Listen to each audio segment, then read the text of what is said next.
अस्सलामुअलैकुम, आप देख रहे हैं सरे आम न्यूज़। माजूर बच्चों में तकसीम बराए व्हील चेयर, दुखी इंसानियत की हिदमत, हमारा नस्बुलैन।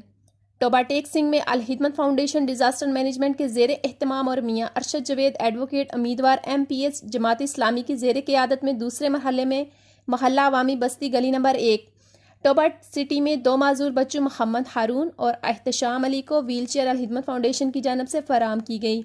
इस मौका पर जनरल सेक्रेटरी अल हिदमत फाउंडेशन मियाँ आरिफ हुसैन और नायब सदर अल हिदमत फाउंडेशन सनाउल्लाह मुफ्ती साहब मौजूद थे और हमरा मलिक वसीम अकरम डिज़ास्टर मैनेजमेंट शोबा अल हिदमत फाउंडेशन भी मौजूद थे।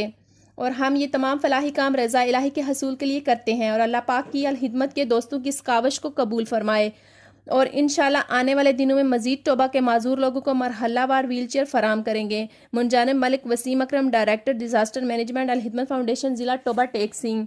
मजीद खबरों और अपडेट्स के लिए देखते रहें सरे आम न्यूज़।